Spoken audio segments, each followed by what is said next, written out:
All right, guys. So in this episode of Democrats supporting things that actually matter, I'm being sarcastic here. Jen Psaki has come out and signaled that the White House is vehemently opposed to the so-called "Don't Say Gay" bill out in Florida. Right, the bill that is actually called the Parental Rights and Education bill that Democrats have smeared as "Don't Say Gay" and made a whole bunch of people think that Florida is banning the use of the term "gay" in classrooms.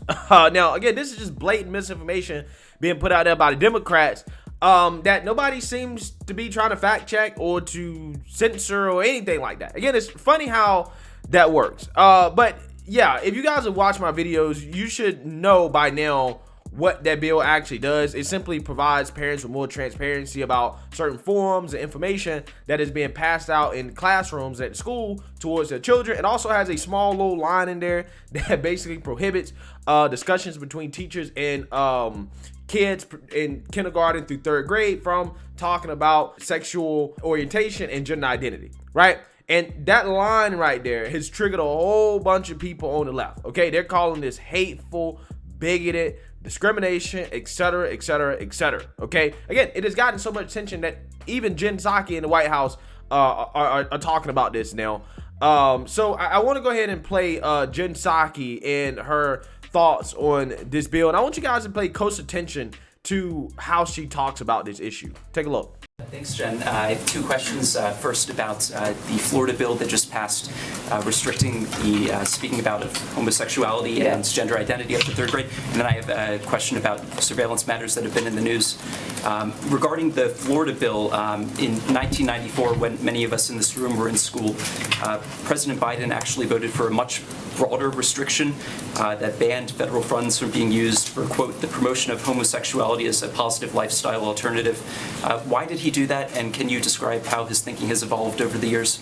Well, I think that you have seen the president speak passionately about his view that a bill like this, a bill that would discriminate against families, against kids, put these kids in a position of not getting the support they need at a time where that's exactly what they need, is discriminatory. It's a form of bullying. It is horrific. I mean, the president has spoken to that. In terms of his views and comments from 25 years ago, I think the most important question now is, why are Florida leaders deciding they need to discriminate against kids who are members of the LGBTQI community? What prompts them to do that? Is it meanness? Is it wanting to make kids have more difficult times in school, in their communities? I would pose that question to them, and we can talk about it more tomorrow if you get an answer. Was there a reason you supported the same policy, though, in the 90s when we were all in school? I think what's important to note here is how outspoken the president has been against discrimination, against kids, against members of the LGBTQI plus community, and what we're looking at here is a bill that would propagate misinformed, hateful policies and impact children. So that's the question. I hope maybe you can pose that to some of the leaders in Florida. Maybe they'll return your phone calls, and I'll look forward to having that conversation with you. Yeah, so when asked about Joe Biden being a homophobe, Psaki deflects. Okay, she completely deflects. Okay, she won't address it all. And I'm like, Psaki, all you had to do is say that, yes, Joe Biden, when he was a conservative Democrat, yes, he used to be homophobic, right? That's what the left would define that as homophobic, okay? I'm not saying he actually was homophobic. But that's all you got to say is that, yeah, he used to be in support of it. Now he's not. Now he's woke, right? Joe is woke.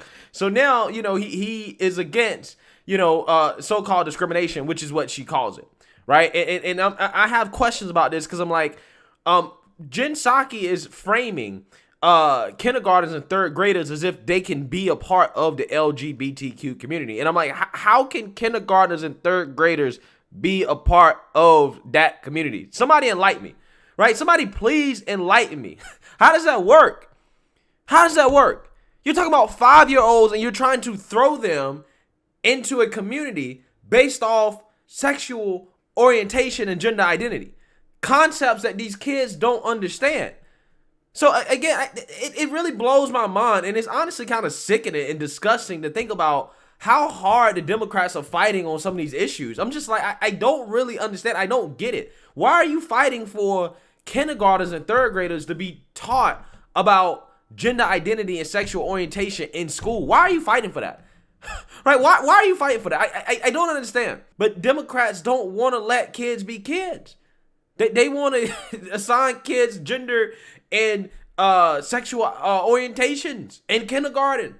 And if you say, hey, you know what, I don't think this is right, then you're a bigot, right? You're a bigot and you're discriminating and you're hateful, according to Jen Psaki, right? And again, it's a shame because even corporate America has got on board with this, as Disney CEO has actually come out and said that he will meet with Ron DeSantis to oppose Don't Say Gay bill. Again, the CEO of Disney, a company who has a business in programming for kids, is basically coming out in support of kids, kindergartners, being taught about sexual orientation and gender identity in school. Bruh. 2022. I get this is amazing stuff. Let's read here. Bob Chapek, Disney CEO, will criticize Monday for speaking out about but not directly condemning Florida's controversial Don't Say Gay bill, with some feeling that Disney's statement fell short. On Wednesday, Chapek agreed with the criticism. Quote, I understand our original approach, no matter how well intended, didn't quite get the job done, he said during the company's annual shareholders meeting. Chapek took a stronger stance against the bill Wednesday, telling shareholders that he called Florida Governor Ron DeSantis Wednesday morning to convey the company's disappointment and concern. Chapek said if the legislation becomes law, it could be used to unfairly target gay, lesbian, non-binary, and transgender kids and families. Again, I would press this person. I hope Ron DeSantis asked this person this question during this phone call. What is a non-binary 5-year-old? Right? Tell me how that works. How can a 5-year-old be non-binary or understand what it means to be non-binary? Okay, I'm a grown-ass man, and I have troubles understanding what it means to be non-binary. So how can a 5-year-old understand that? Again, I hope Ron DeSantis pressed this guy with some serious questions, okay?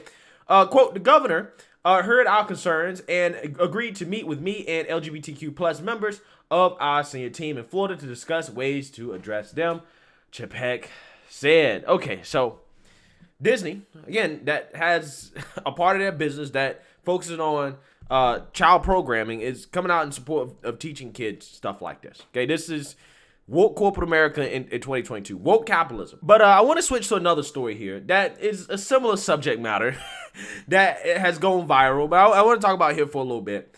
That involves a sexy summer camp, which allegedly is being led by a self-described witch that teaches children things about masturbation and promote sex work. Okay, and this story has went viral because there's a video of one of these camp counselors here basically explaining how important it is for kids to get to know themselves. Take a look. That's how we should, like get down with yourself, explore your own body. Masturbation is really healthy, and I recommend it to people of all ages. All ages. As soon as my nephews could talk, they were doing that. That's what they were doing. Kids touch themselves. Kids start to ask questions, and we teach them the language for their bodies, right? That's your nose, touch your nose, show Aunt T you can touch your nose. But my sister's not saying that when they're tugging at their penis, right? But it feels good, right? We have to learn ways to talk to young people about this so that they know how to explore their body consensually so that it's not in public, right? We don't want people exploring their bodies in public. That's not consensual. But exploring your body at any age, grandmas, grandpas, all of us need to be exploring our body. Yeah, so as you saw there, that is one of these ladies who, is running this camp, okay? Self-described witch here.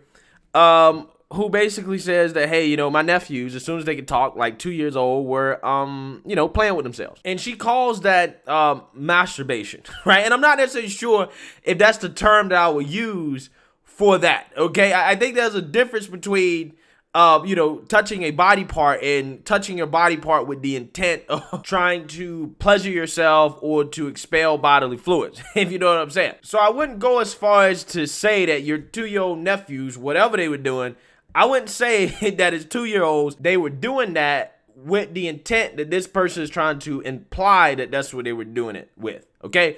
I would not try to categorize that behavior by default as sexual. I'll be very careful about that. But for whatever reason, some of these woke people and Democrats, I mean, they're basically indistinguishable at this point, think that any activity and behavior that kids do that they may see in a sexual light, they think that automatically for children that is sexual. And that's what I was talking about, right? That's what I've been talking about for the last week or so, talking about this stuff. They think that any little activity that kids do that they may see as sexual, therefore, oh, it must mean something about the kid, right?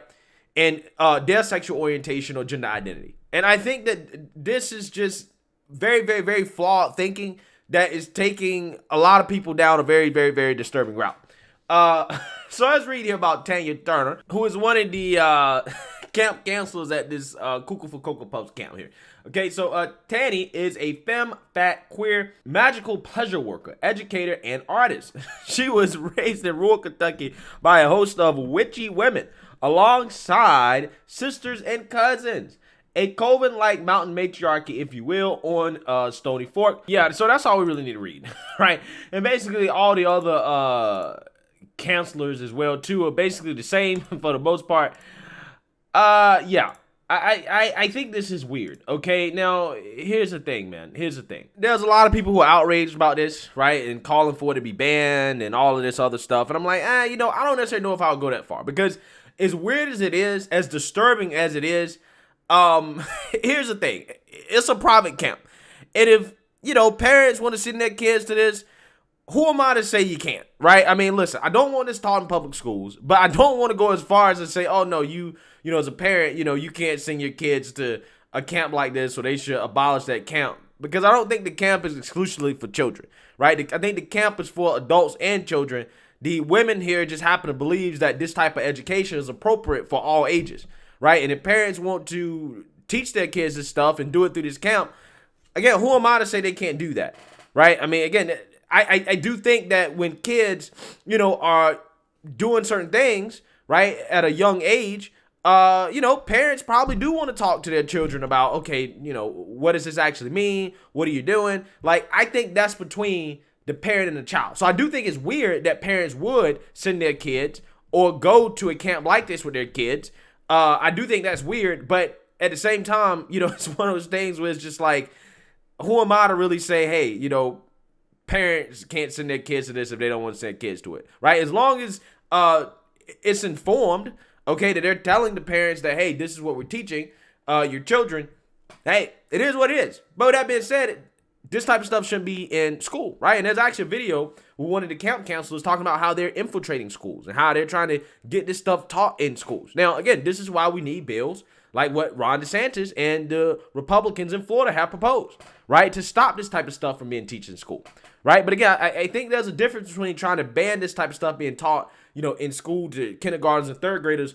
I think there's a difference between that and a difference between, banning a private camp from teaching this stuff, because at the end of the day, I don't think I want to go that far in regards to government overreach, for as weird and disturbing as that is, right? But again, regardless, I think that, this obsession from the Democrats of, having kids be exposed to this type of stuff, it really begs a whole lot of questions, man. Like, why are you fighting so hard for this issue? I think the Democrats' priorities are out of line, or they're just weird, right? But let me know what you guys think.